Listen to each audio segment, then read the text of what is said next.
At your job, do you ever have to deal with a nose roller? How about a snub pulley? Well, if you're installing a new conveyor belt system, dealing with the different components can sound like you're speaking a foreign language. Luckily, you've got a team ready to help. Grainger's technical product specialists are fluent in maintenance, repair, and operations. So whenever you want to talk shop, just reach out. Call, click Grainger.com, or just stop by. Grainger, for the ones who get it done. At your job, do you ever have to deal with a nose roller? How about a snub pulley? Well, if you're installing a new conveyor belt system, dealing with the different components can sound like you're speaking a foreign language. Luckily, you've got a team ready to help. Grainger's technical product specialists are fluent in maintenance, repair, and operations. So whenever you want to talk shop, just reach out. Call, click Grainger.com, or just stop by. Grainger, for the ones who get it done.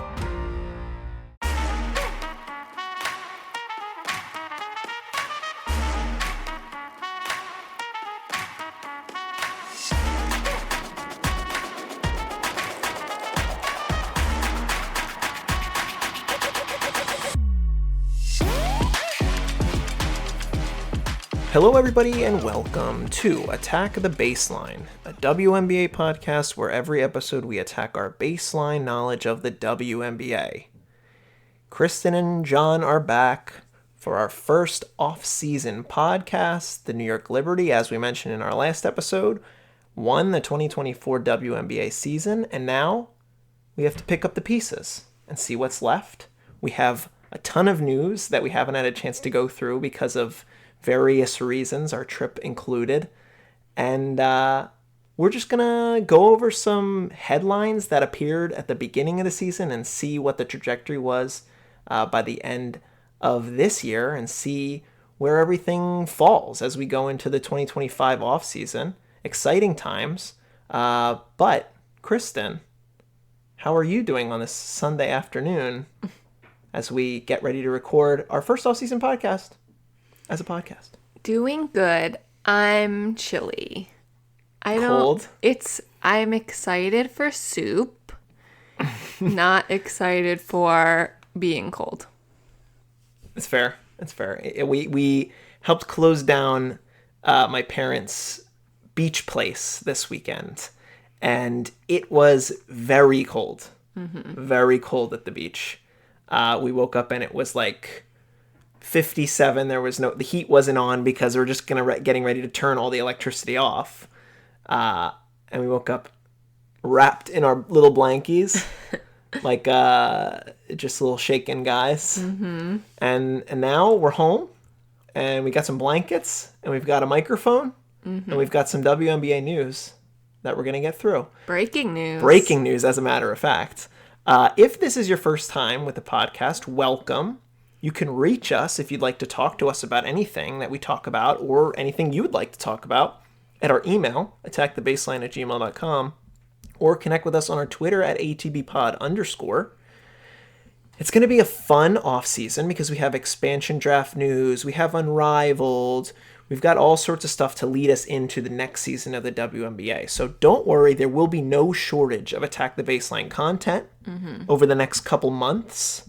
But as we said, right now, as we get into the first week of no WNBA basketball, we have news to get into. And the biggest news around the league is a slew of coaching firings. 6, as a matter of fact, and maybe 7. Let's go through it. Let's go through the list. We haven't really mentioned any of these on the show because they've been collecting over the last month and a half. So why don't you let any of our fans that are out of the know some of the coaches that have been fired? Mm-hmm. Yeah, about half of the coaches have been fired thus far. I think people are expecting at least one more, or some other shenanigans encompassing one particular coach. So essentially all of the bottom teams, the bottom 5 teams that finished this year. Yes, the 5 worst records have all fired their coaches. So that's Latricia Trammell, fired from Dallas. Kurt Miller fired from Los Angeles. So sad to me, actually. I feel good about Kurt getting one of these open slots. I don't necessarily feel that way about the other coaches, but I do think Kurt brought a certain something. Yeah, absolutely. He was just like a special guy, and I don't really know why they fired him. So I look forward to if he gets another job. I think we mentioned Teaspoon getting fired from Chicago because I believe she was the first firing. She was early. Like way back then. That was shocking to people. Since it was her first year. Right. The team was ravaged with injuries, and they traded one of their best players. So, like, I don't think it was really her fault that the team missed the playoffs. But it seems like there's shenanigans going on in Chicago. So, sadly, they fired Teaspoon, and the players were not happy about this. Correct. Particularly Angel Reese was very vocally upset about it. Right. And then attended the finals games with Teaspoon. Unfortunately for Teaspoon, she got her New York victory. She was very much excited about the Liberty winning. Yeah. And she was on the float, I think. Oh, good. She was there for the parade. Okay. The Tebow father and son duo were fired from Washington. Yep. The coach and the manager? General manager, yep. Yep. Who else? Tanisha Wright, the head coach of the Atlanta Dream, was also fired. And then, while we were in the car on the way home, talking about what we were going to do today on today's pod, organizing the coaching firings, we talked about Christy Sides. Yeah, I said she's probably going to be fired. And I said, and I quote, I believe that if they were going to fire her, they would have fired her already. Put the phone down.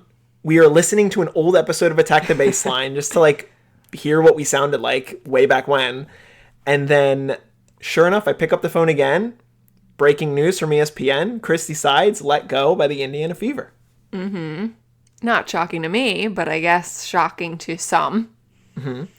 I think it makes sense. I think this was her second year, so she didn't get much time to prove herself, but the team is clearly entering into a new era with Caitlin and Aaliyah.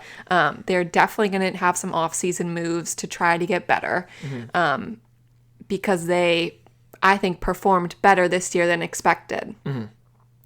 So it makes sense to me to bring in a new coach and have a new face of the team with Caitlin. Just a new vibe. Right, just reset, get the players in, get Aaliyah in, get Caitlin in, get whoever else you believe is your fundamental pieces, and say, let's, figure out together who this coach is going to be. Because, you gotta, you don't have to cater, but they're probably going to cater to Caitlin. She'll be asked. Correct. I'm sure. Most teams I feel like get their best players in there to either be a part of the interviews or have a conversation with potential candidates and see. We were in a conversation with friend of the pod Gilpy and listener Tim, and we talked about whether or not we believe this coaching vacancy is, the hot commodity in the W. And Kristen feels one way about it. I feel the other way. I believe that this is a tremendously high pressure gig.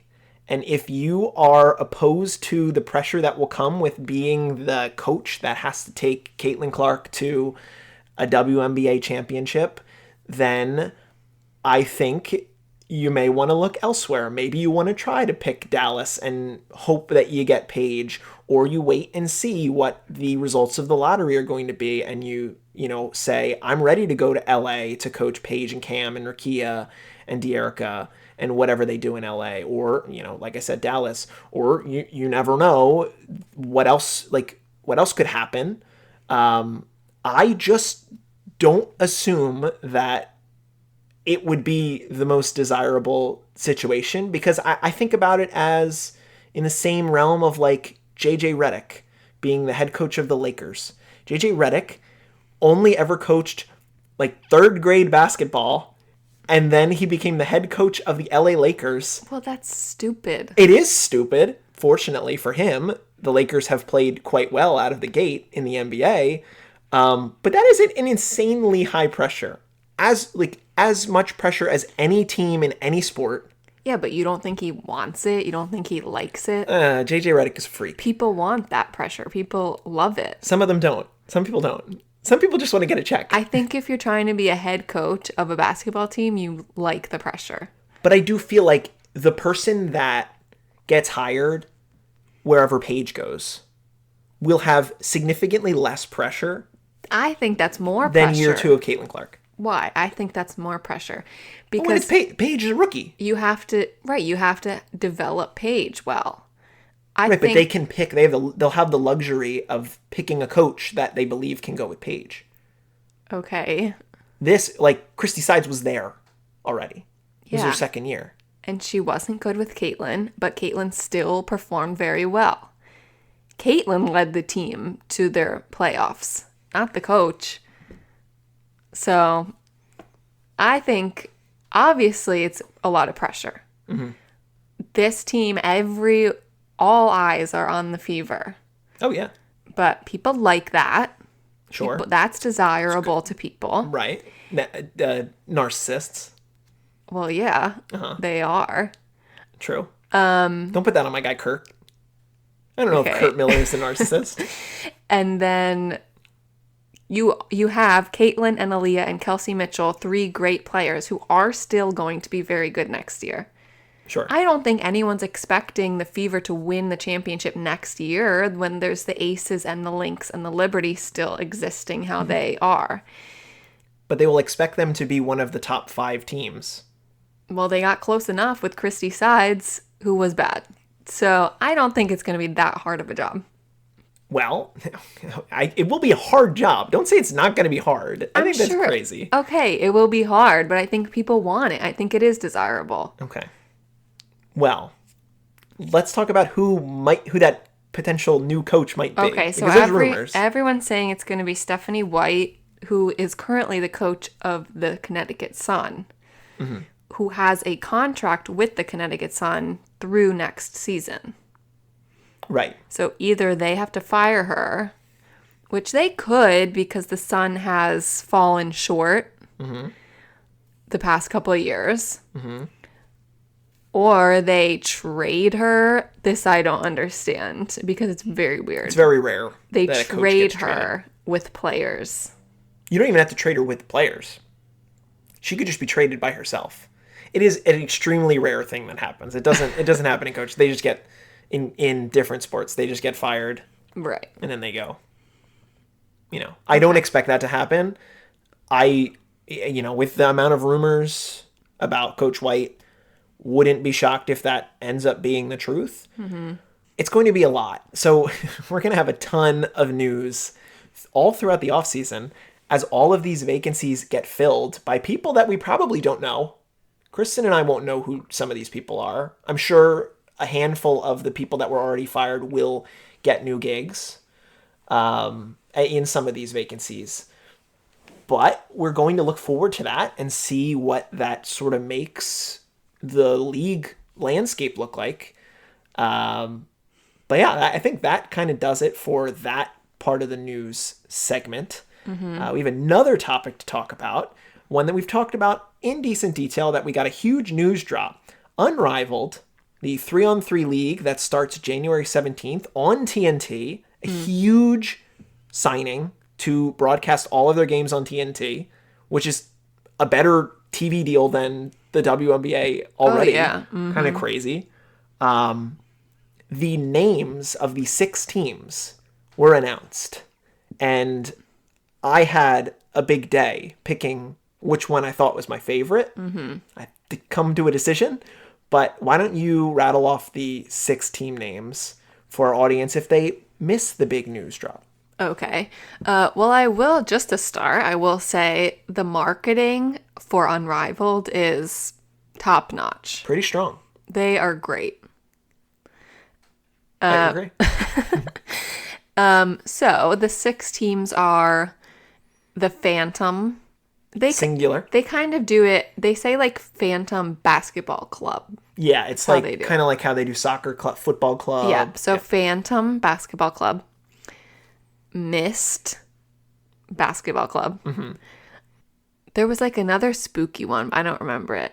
There was not another spooky. Well, there's the Lunar Owls. Oh, yeah. Lunar Owls, which is cool. The Vinyl. Like a record. The Rose Basketball Club. And the Laces Basketball Club. I think they did a good job across the board. I like them all. I think they're all different, and I think they're all trying something. I appreciate that it's not just the owls, it's the Lunar Owls. That's my favorite one. As a guy that is a fan of birds, picking a bird and then tagging on lunar at the beginning, just it seems cool. And I think they're gonna have like a purple vibe to them. It looks like interesting that one of the squads is the Rose, which I feel like is a pretty decent shot to be the Portland expansion team. The Rose is. What? Oh, that's the city of roses, Portland. Like in men's basketball? No, WNBA. Oh, all right. Yeah. I never heard that. I think there's a chance. Yeah, apparently that's a thing. Okay. Kind of interesting. So I don't know. Maybe they're doing a little test run here. Okay. You don't like laces? What's your least favorite of these? I think Rose is my least favorite. Singular Rose is kind of Because it's strange. not, right, it's not plural, but then it's not like cool, like a cool thing as a singular name. But it may be the faded pink team, which if you go back way back when we talked about the jerseys throughout the history of the league, Kristen lamented the fact that there was no pink team, never a pink team. Maybe, I mean, this isn't a WNBA team, but maybe this is the pink jersey before we get a pink jersey in some of these expansion. Then maybe it will be my favorite. We'll see. We got to see what the jerseys look like. But like you said, the marketing, pretty top notch. We still have 4 open spots. Yeah. And I'm like interested about this because I keep seeing news that Unrivaled continues to pursue Caitlin, giving her better and better deals to come play Unrivaled. So to me, it kind of seems like they don't know who these last 4 people are going to be yet. Kind of crazy. I'm sure those spots will be filled as players go overseas, as players start playing in Athletes Unlimited in Nashville. Players will join, but it does seem like I don't know if they know who the last couple people are. Yeah, I don't know. We know it's not like an Asia Wilson. Asia Wilson said it's not going to be her. Yeah, probably not a Caitlin. I've speculated that maybe Kate Martin could be a rookie that plays in the league. And, she said that she has off-season plans, but isn't very specific about it. Who knows? There are a lot of options. There's plenty of options, but right. So, if you want to go look and see, has this player that I hope is in Unrivaled signed to a European team? If they're signed to a European team, they will not be playing in Unrivaled. Yeah. Well, and also if you go on the Unrivaled website, the way that they have all the graphics of when they announce the players, they have them all like in a table on the page, and you can like hover over them and it shows all of their accomplishments in the league. It's just like so well done. Yeah, it does. It is a nice looking website. Yep. I'll give them that. Whoever is their website person. It's great. Their social media is pretty good. Actually, there's a lot of job openings, I think, for... Their sweatshirts are too expensive. Correct. That's my only thing. But think about it this way. Player equity, the money is at least going to the players. Yeah, that's true.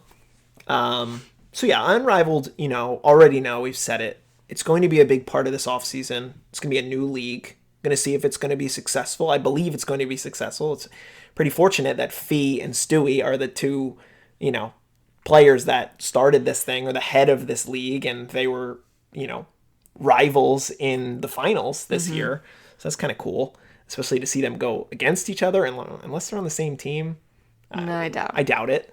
But yeah, we're going to find out as more news comes out about Unrivaled. Of course, we'll get you the last couple players, and we'll let you know who's on the squads once we know. But yeah, look forward to that. And then our last bit of news is some personal news that is exciting. Kristen bought tickets to see Villanova versus UConn later this year. So we get to be in person for a Paige Becker's basketball game. Pretty exciting. Yes, it is exciting. I went to UConn's page because there's a bunch of colleges around us in Philly. Correct. But I wasn't sure when they played when UConn played. It seems like really the only team they play around us is Villanova. So the game, I think it's like January 5th or something. But what was annoying was I couldn't just get tickets to that one game. I had to get a 6-game pack that the UConn game was included in. But it was only like $72 a ticket for 6 games. Yeah, 6 games, $72 total. No, per person. Per person. Still, like for one person to go to $12 a game. Right, it's pretty when good. One of the games is Paige Becker's. Right. That's a W. Yeah. So I don't know if we're going to be going to 6 Villanova women's basketball games. When we've never been to one. But we'll see. Yeah, it'll be interesting. We'll get to see Maddie Siegrist, Yes. who is one of the 4 WNBA players that has decided to go and help be an assistant coach at a college. This is a list that was put together by our friend Coach, who told us that across the W, when this has historically been a thing, certain players just like to go back to schools that they didn't even play for and be assistant coaches for, which is kind of interesting. We know that Ryan Howard is an assistant coach at the University of Florida. Victoria Vivian's an assistant coach at Mississippi State. As we mentioned, Maddie Siegrist, who played for Villanova, is an assistant coach at Villanova. And then Rachel Banham is an assistant coach at the University of Minnesota. So we've got a couple players. We can just, get our binoculars and say, that's Maddie Siegrist down there on the baseline. Pretty cool. So we'll see Maddie, we'll see Paige, and we'll watch some women's college hoops, which we haven't watched since we were in college when we were watching University of Delaware. Which is funny when you look at the ticket prices. UD plays UConn. That's a pretty expensive ticket. UD plays Villanova. Yeah, no, they don't. Yeah, we would have gone to that. Yeah, I would have gone to that one instead. But yeah, also a very expensive ticket there too, which is surprising. I don't know what it is about Nova versus UD, but well, it's rivals. a rivalry. Unrivaled. All right. At your job, do you ever have to deal with a nose roller? How about a snub pulley? Well, if you're installing a new conveyor belt system, dealing with the different components can sound like you're speaking a foreign language. Luckily, you've got a team ready to help. Grainger's technical product specialists are fluent in maintenance, repair, and operations. So whenever you want to talk shop, just reach out. Call, click Grainger.com, or just stop by. Grainger, for the ones who get it done. So we are going to do a little retrospective, thinking about our podcasting throughout the season, and kind of going around the league, thinking about the storylines of the season and how things wrapped up, which I think will be a good way to kind of reflect on everything we talked about this season and where we are now based on where things started when we first started our podcast. It's gonna be fun. We on the way home, I mentioned we were listening to an old episode of the show, our week 1 reactions, the first WNBA basketball that we were watching, and honestly, I was pretty impressed at like our early takeaways. We were talking about like Dewana and AT and talking about how good Jonquel is. Jonquel, the MVP of the finals. We talked about Caitlin. So just from the top, obviously we've learned a ton about the league over the time that we've been doing the show.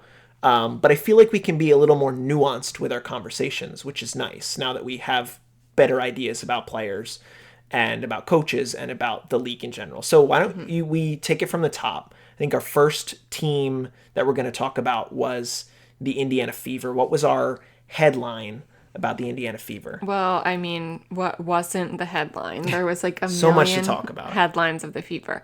They draft Caitlin Clark first overall, and everyone is wondering, how will Caitlin do in the WNBA? Will she live up to everything she did in college? Now she's on a team where she's really on a team of other professional players rather than mostly doing things on her own in Iowa. She never was able to win a championship in college. Is that a possibility now in the W? And I mean, everyone knows she won Rookie of the Year. Yeah. I think the beginning of the year was very rough for Caitlin and the Fever, which is when, talks of Angel Reese potentially being the MVP started. The Rookie of the Year. Oh, Rookie of the Year, yeah. But towards, the second half of the season, everyone, knew Caitlin was going to take it. She was doing great. She won the Rookie of the Year. She was the first rookie to be on the All-W first team since 2008. I think she really, at this point, exceeded people's expectations. Absolutely. Yeah, even listening back to the old episode today, we talked about how difficult the start of the schedule was for the Fever. They played the Liberty twice in the first 4 games. They played the Sun twice in their first 4 games. They played the Aces after that. And, I think there was some level of panic around just the people that are watching the W for the first time. They're expecting Caitlin to go in and win games. But this is a learning example of sometimes it's a slow start that leads to a strong finish. And Indiana's certainly trending in the right direction. They make the playoffs for the first time since 2016. And clearly, Caitlin and Aaliyah work together very well. A big and a guard. Caitlin's passing, I've said this, I believe that she's a top 3 passer in the league already, which she's only going to get better. It's crazy to think about where she will be year 3, year 5, year 10. Does she already have 3 championships? Could she be this, alpha player, the best player in the league? Could she be one of the best players in the history of the league? Obviously, these are high expectations, but a player like Caitlin is one that people expect to meet those expectations. And of course, it's going to be interesting when Paige joins and we're Paige versus Caitlin. But I am just impressed about that second half run after the Olympics when she comes back after resting for the first time in over a year and having the juice to help her team make the playoffs. So it was a very interesting ride for Indiana, who again started very poorly, but made it work. And now I expect them to be, again, at the very least, a top 6 team in the league going into next year. Maybe better. And I guess this is where the coaching selection becomes important. Correct. They're trying to win a championship 3 years from now. I don't think right now. They want to be competitive. They're not. Yeah. I don't think they consider themselves rebuilding anymore. No, not anymore. Yeah, they want to be competitive. I don't think they expect to win next year, but in 3 years, yeah, they want to be winning. Right. Has Stephanie White ever won? Has she been with Connecticut? I think they perhaps will look for a coach who has won. Has a history? Yeah. Yeah, it could be. No, Stephanie White's been coaching since 2003. Looks like a lot of college ball. She was with the Sky, and then with the Fever, and then with Vanderbilt, and then they Wait, she was the head coach of the Fever? She was assistant and the head coach of the Fever. Oh, I thought she was only an assistant. She's had some history with the team. Yeah, yeah. But Oh, no. that's weird. And she was a champion assistant coach with the Fever in 2012. Oh, all right. And coach of the year last year, 2023. So That's something. would be pretty solid. A pretty solid get for Indiana. We'll see. Could help take them to the next place. But again, plenty to talk about in Indiana. Yeah. Let's look at Chicago. Yeah, because we had it's so interesting because when the draft happened, I think people were much more focused on Camila Cardoso than they were focused on Angel Reese. Because Camila had just won a championship at USC. They saw how good she was during that. So she was drafted much higher than Angel Reese was. But we start the season and I mean, the Caitlyn versus Angel of it all had been happening since the year before when they played each other. But I think it was less talked about at the beginning of the season when things were more focused on Camilla. Right. But once Angel started doing so much better than people thought in rebounding in particular, and Caitlyn was kind of struggling, I think fans, the media, grasped on that storyline and pinned them against each other yet again. Yes. So talking about Chicago, Chicago is so interesting because they had a new coach. They just did the Marina Mabrey trade and had Marina Mabrey. They had basically one veteran in Elizabeth Williams. And then they have two rookies in the starting lineup of any team, which is interesting. I mean, that doesn't happen. Right. So all eyes were on Angel and Camilla, seeing how can these two bigs play with each other. And in the end, with injuries and, trading Marina, I don't think it went as well as they hoped it would. Right. I've heard perhaps Camilla is traded in the coming years, this year or not. I think would be a mistake, but...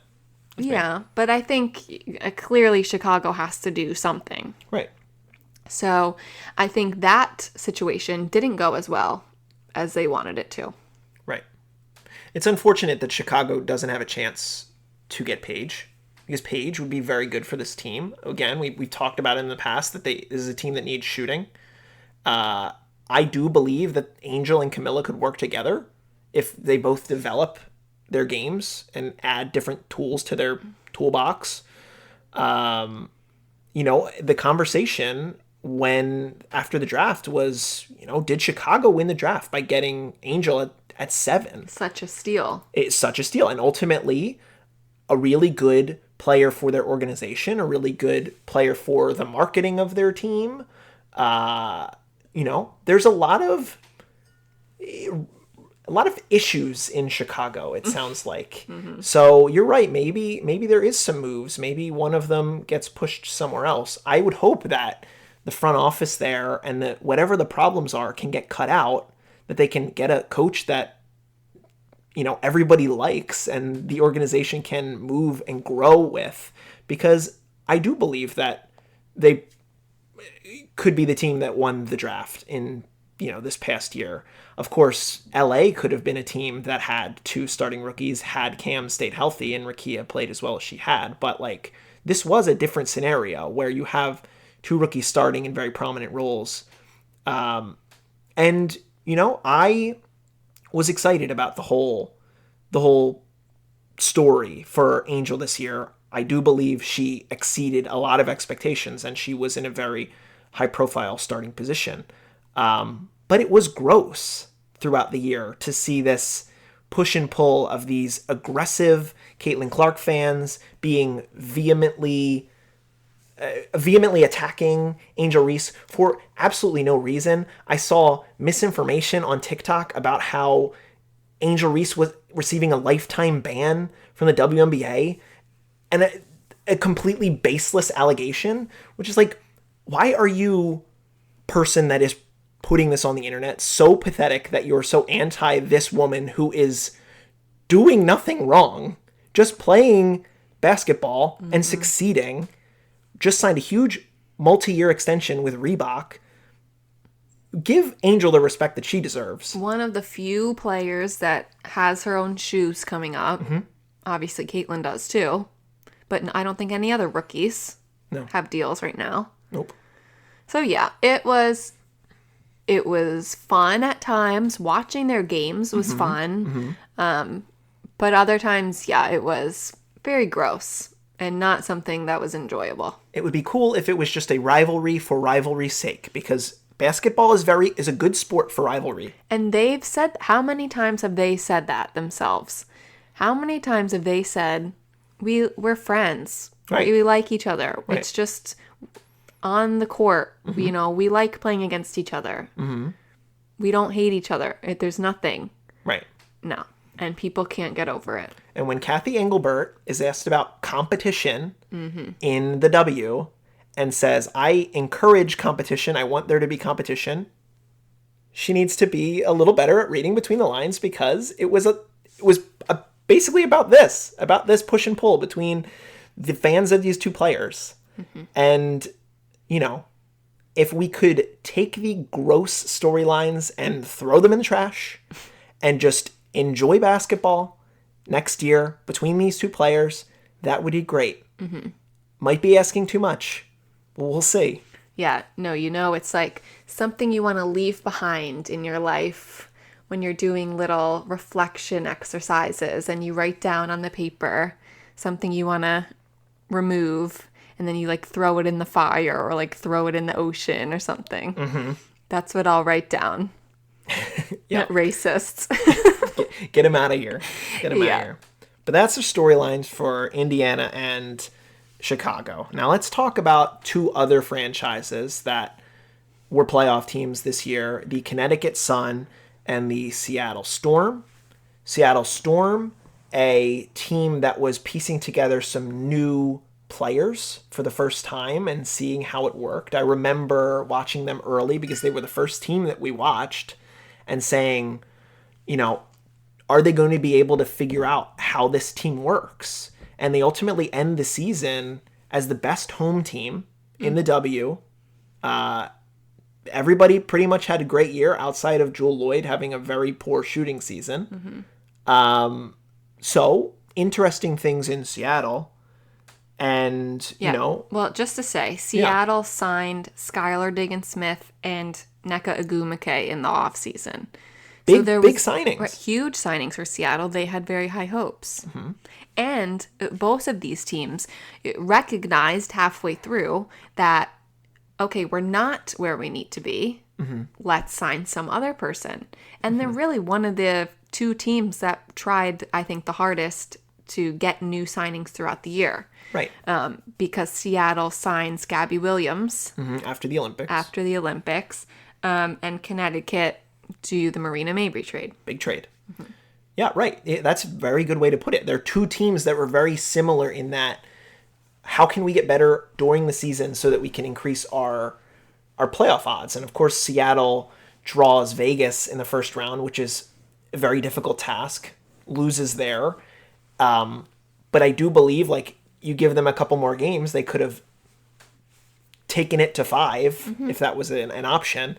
And then, you know, we saw how successful the Sun ultimately were to take the second round to 5 games against Minnesota, who, you know, maybe if they don't take Minnesota to 5, then Minnesota ends up winning the finals, because Connecticut versus Minnesota was a slugfest, and those players were exhausted. I think that, you know, if we talk about did Connecticut or did Seattle do enough, I think if Seattle runs it back, they could be very successful next year. Connecticut, if they get rid of Coach White, they've got Duana and AT are at the end of their contracts. this team, like Connecticut, could look very different next year. They could ultimately fall off if the right pieces move to different places.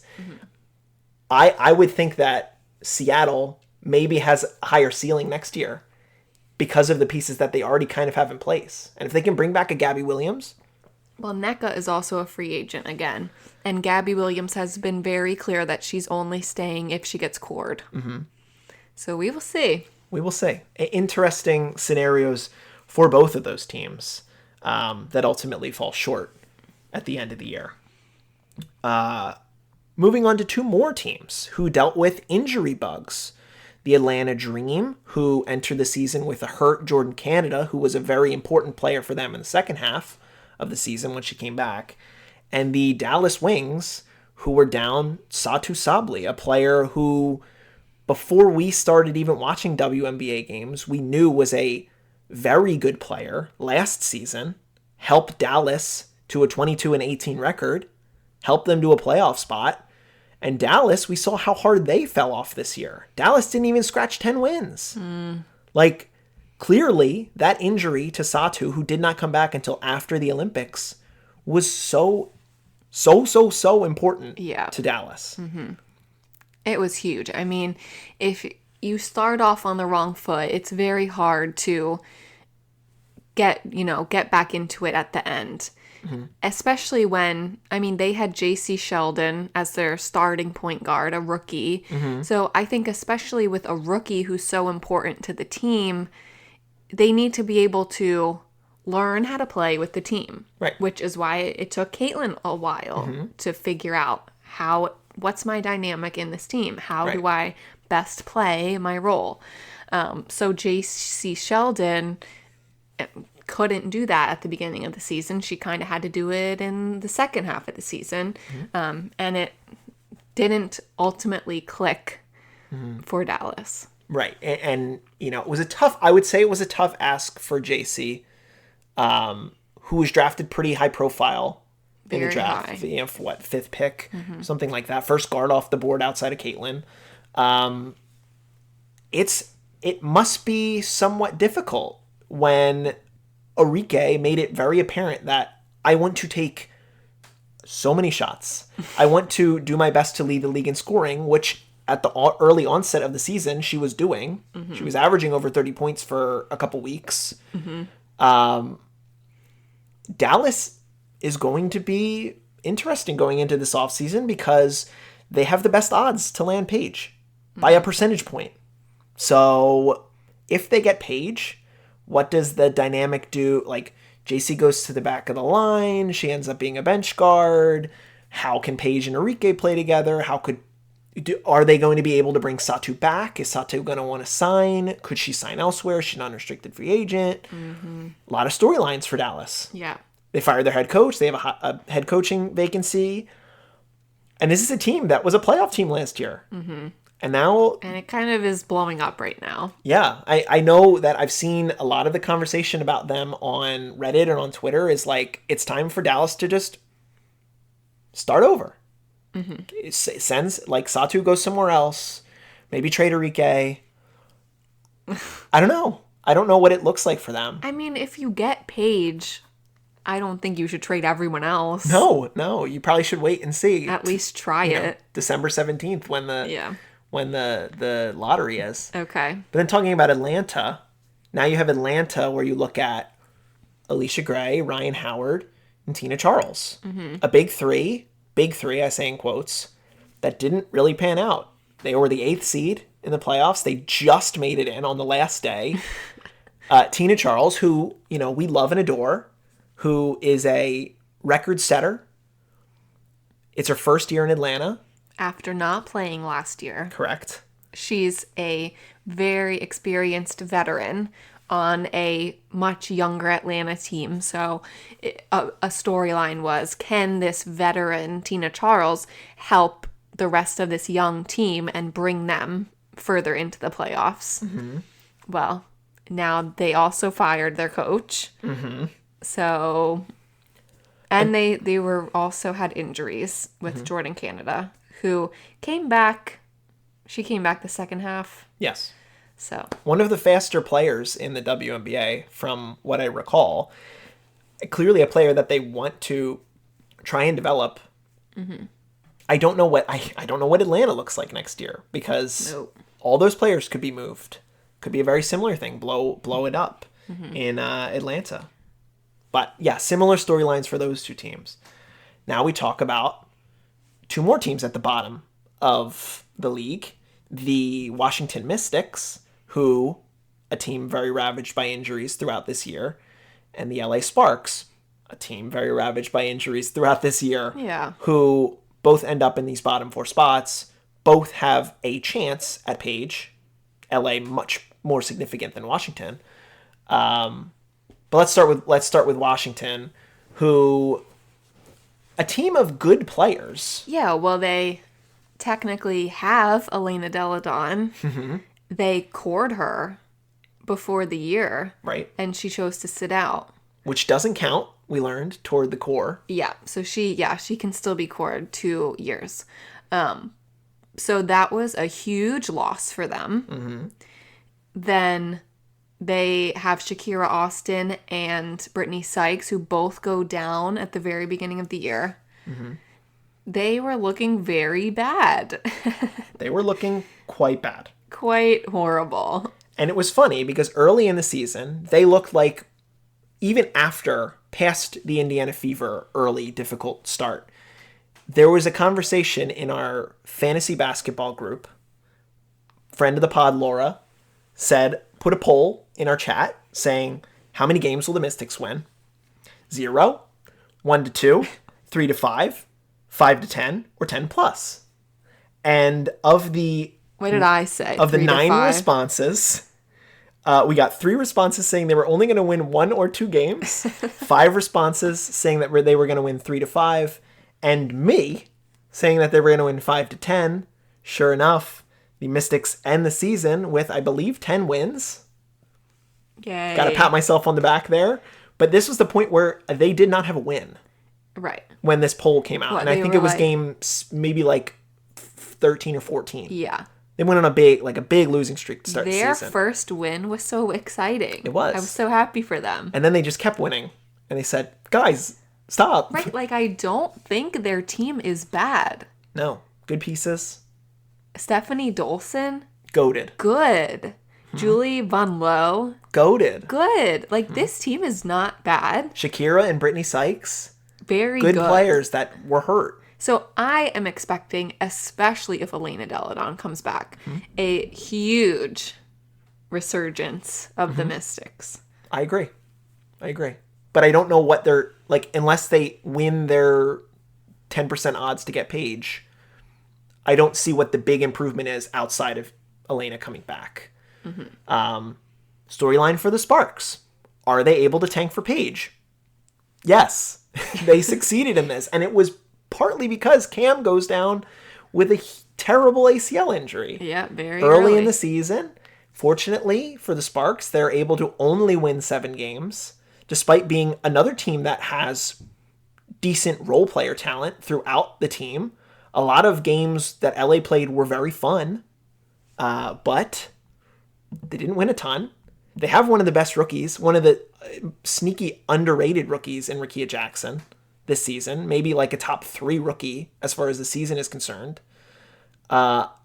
If they do land Paige, they could be immediately one of the 8 best teams in the league. Because if you think of the talent between Paige and Cam and Rickea and De'Erica Hamby and their deep bench of guards, when Kristen and I did the activity of like, who are the Valkyries going to end up taking an expansion from LA? And I think it's near impossible to decide the 6 players that they're going to keep and ultimately the one that Golden State's going to want, because there's like 3 or 4 options that are really good, like decently talented players. It worked out perfectly for LA, honestly. Yeah. It did. Thank you, Cam. And another head coach vacancy, as we mentioned. Yeah, which that's why I don't really get it. Like, the team could be very good. Maybe they're anticipating getting Paige, and then it's going to be a different team.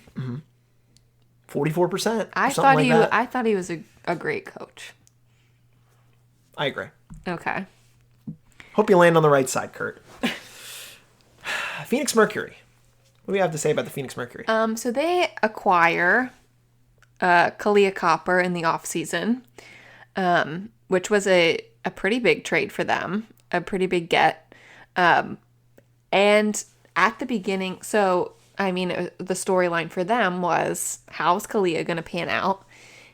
And is this going to be it for Diana Taurasi? What's she going to do in this year and after?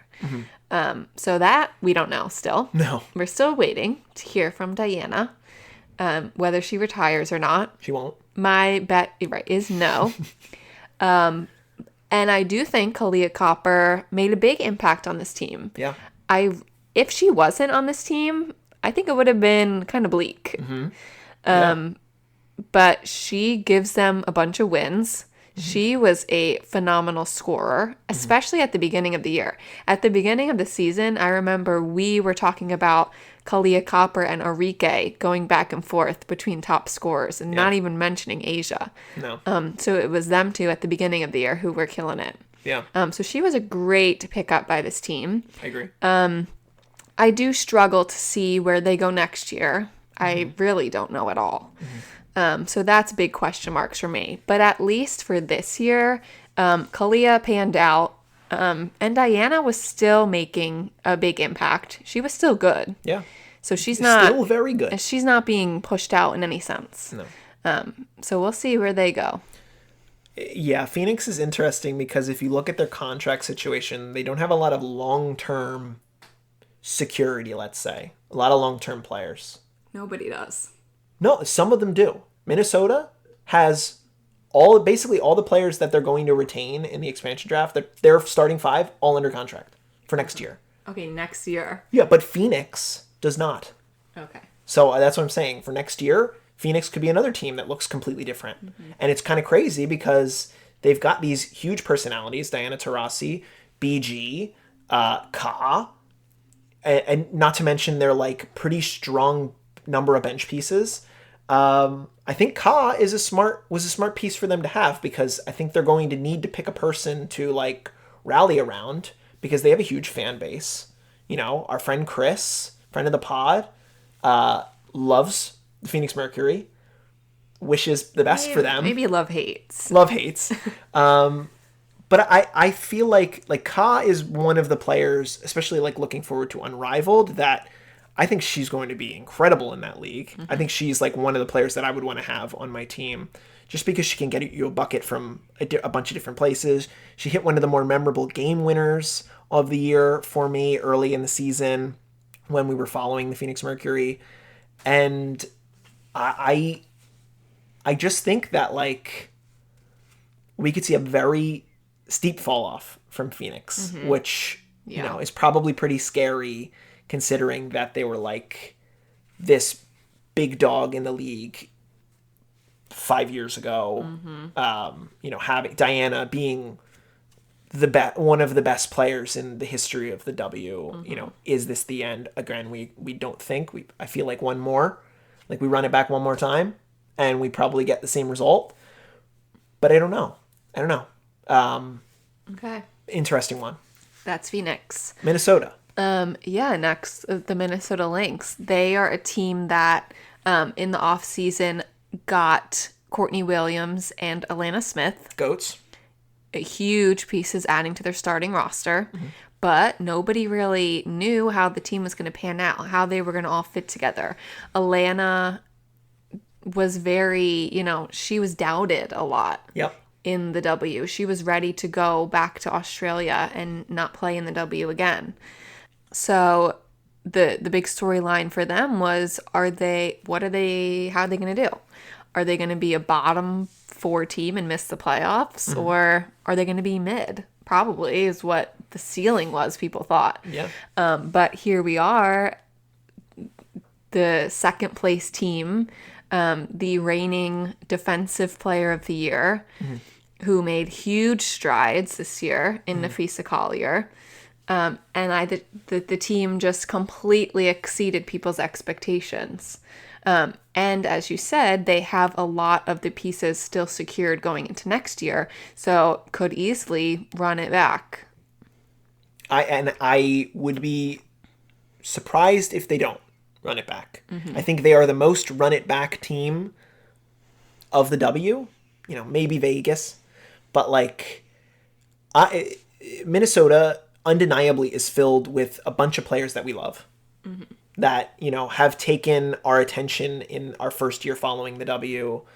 And they were 5 points away. They were, moments away from winning a WNBA championship. They have the best coach in the league, Cheryl Reeve. They have players that are ramping up to be great. Nafisa could win MVP next year. She very well could. One bad Courtney Williams shooting game away from winning one foul call away from winning. Some would say a missed travel away from winning. A missed free throw away. You could go on. Correct. I think there's honestly not a ton of intrigue for Minnesota going into the offseason for me. I think they're going to be pretty quiet. They might decide to re-sign Maisha, who they traded for. They may decide to look elsewhere. We'll see. They've got the expansion draft coming up. I mentioned that they're full starting 5 if they wanted to. They could just maintain them and all be under contract and then decide who that 6th piece is. Natisha, Dorka, who knows? Well, Natisha is one of the 2 players that is a free agent. Correct. So we'll see. Yeah, we will see. But again, Minnesota, we'll see. Minnesota, good job. Good job. You did great. And then probably the biggest storyline of the season was, can the Liberty get revenge on the Aces? As the Aces stole Game 4 of the finals from them last year and repeated their championship, can the Liberty finally overcome the Aces and win their first championship in 28 years after they've been to the finals 5 other times and always lost? Can they finally win?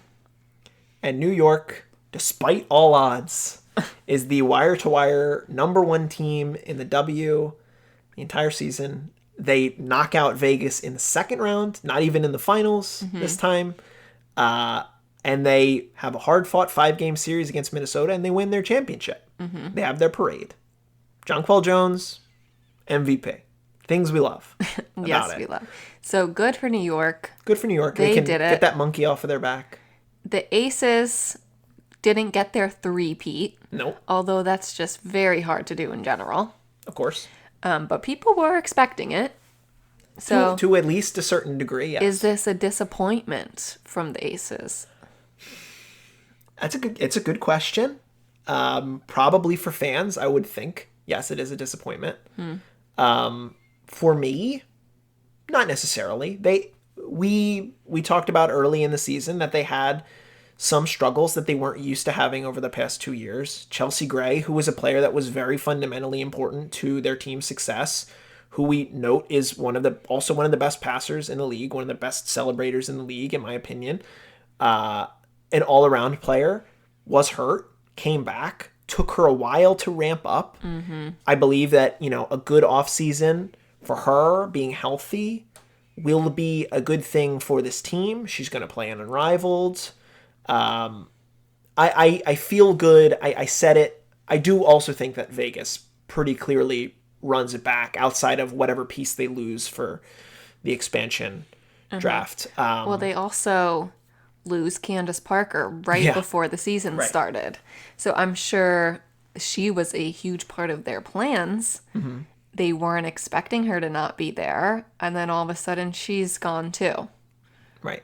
So I don't think it's as big of a disappointment as, perhaps people are saying. When Candace Parker isn't there, and Chelsea Gray's out half the season, they did a great job. Right. And you have Sid Colson on Twitter saying, all right, when you come out of retirement, Candace, you took your year off, time to come back. It's a storyline. I don't expect it, but could be similar to Elena Deladon. A return. What? If she does that? She could. It happens. Players come out of retirement. She's still very young in the context of the league. Oh, I know she is.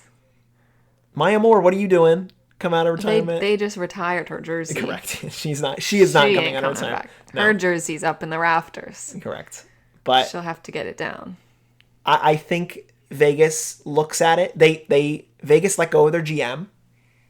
They're going to have, I believe, the 8th overall pick in the upcoming draft, maybe the 9th. They're going to want to get a player that is useful to them. They're going to have to decide to keep Kate or to let her be available in the expansion draft. They've got some young pieces to figure out, and they need to ultimately build out their depth because they may have the best starting 5 in basketball, but they're a couple pieces away if Sid and Alicia decide to retire because they're on the older side of the league.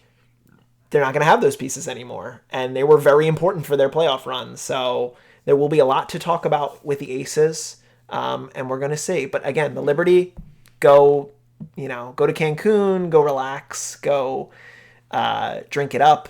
You're chilling. Stewie going to go play Unrivaled. Yeah, I don't think there's much that New York needs to do. Mm-hmm. They could just run it back if they wanted to as well. Okay. They're going to want to go and try to get their back-to-back championship. Right. That's the mirror image of the Aces. Mm-hmm. And I expect them to still be a top 3 team. Yep. Barring anything that happens. They're fortunate to have a player like Leonie Fibish, who's a rookie, who's amazing. Mm-hmm. And then Yara Sabli, what do they do with her? I don't know. But that's it. Those are the 12 storylines that we're looking at. Yeah, those are the storylines for the teams. We also had the Olympics this year, which I forget. Yeah, it felt like forever ago. Can the U.S. women's national team win their 8th straight gold medal? And they did. That was the most stressful game of the year, but they did it. Obviously, there was controversy of Arike not being included. There was controversy of Caitlin not being included. So both of those things played out.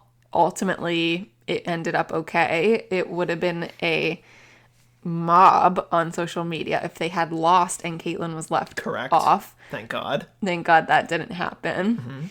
Mm-hmm. So congrats again for the Olympic team. Mm-hmm. And those were the biggest things.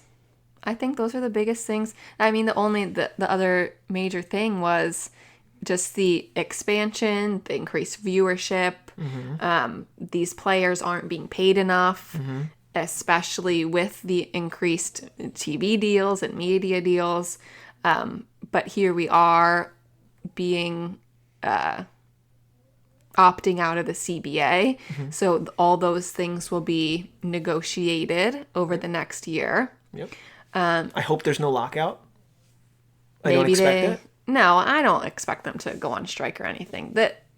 The league is they want this to grow too, and they want people to be paid fairly. Mm-hmm.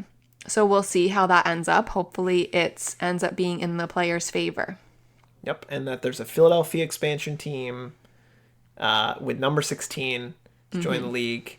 They can't go into a lockout when they have a new team coming next year and 2 new teams coming the year after that. They're going to get it figured out. I trust in Kathy's ability to figure it out. I saw a graphic that the social media engagement for the WNBA season was higher than the entire 23-24 NBA social media season engagement. Mm-hmm. So that is pretty sick. Many are calling out the attack the baseline bump, but we're excited. We've got all these things to look forward to in this offseason. They might not all happen at once. They probably won't happen all at once. There's going to be a lot of expansion talk. There's going to be talk about new leagues. What are the players doing? But I'm just excited that we are in this position where we are able to follow, because it's a league that is fortunately easy enough to follow when there's only so many teams. Mm-hmm. Okay. And then lastly, wrapping up, I just wanted to say how much that I've enjoyed doing this podcast, getting to talk with John on our podcast every week, even though we talk every day, all day, every day together. Anyway, but it's been fun to, talk more officially. It's been so much fun to get to talk to other people in our fantasy chat, in online, on Twitter, getting DMs As guests. getting DMs and messages from people, getting to talk to our guests who have been following longer than us and have put their experience onto us, which has been great. I feel like I've learned so much this year. And towards the beginning of the year, I was really like, this is a lot. I have to learn a whole league. But it wasn't hard. It was as inaccessible as it is because they are kind of like cryptic online. The players are very accessible. The teams have great social media. So as much as the league is not great, the teams and the players do a great job interacting with people. So that has been very enjoyable. And I've loved getting to know the players. I've loved seeing their growth, seeing, the ups and downs of the season. And I'm very excited to go into next season and see how things change and see how things are different. It will be hard for me if players are traded and move in free agency. It's going to be very hard to not think of the players being on these teams if they're on different teams, because this is just, this is my baseline of where I think everyone should be. So it'll be hard if they move. Yeah, we will work through that because there will be some movement to some extent. Yeah. They won't all just run it back. But to each and every one of you that has attacked the baseline with us this year, to the new fans, to the old fans, thank you so much for listening to our show. I'm so glad that we picked up this hobby and that we're able to continue to provide you content that you enjoy. If you would like to tell us anything about your feelings about the W, about observations that you've had, or about things that have changed your mind about the league throughout the season, send us an email. We'd love to hear from you. attackthebaseline@gmail.com. Follow us on our Twitter. Send us a DM, ATBpod_. I don't have much else to say. I'm just excited to follow basketball because I love basketball. The NBA is going to be on, and I'm probably going to be sad when the Sixers lose. I will say, we went to our first Sixers game this past week, opening night. Yeah, that's a shame. Franklin is such a snooze fest. But I really felt the time difference in the games. Felt really long. This game is taking forever, this Sixers game, because it's 8 minutes longer than these W games. I'm like, I need to go home. I need to go to bed. This needs to wrap up, please. Why is this taking so long? So we're going to have to get used to that again. But we'll be here when it gets back. We'll be here throughout the off season. Thank you again for following with us.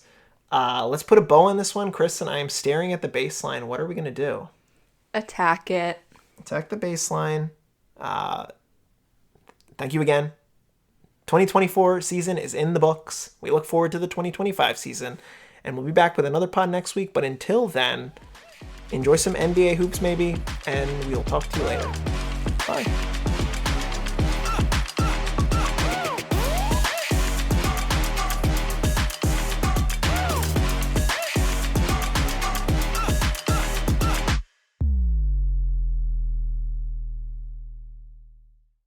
If you're a facilities manager at a warehouse and your HVAC system goes down, it can turn up the heat, literally. But don't sweat it, Grainger has you covered.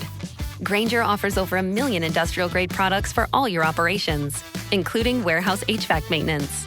And even better, they offer access to experts and fast delivery, so you and your warehouse can both keep your cool.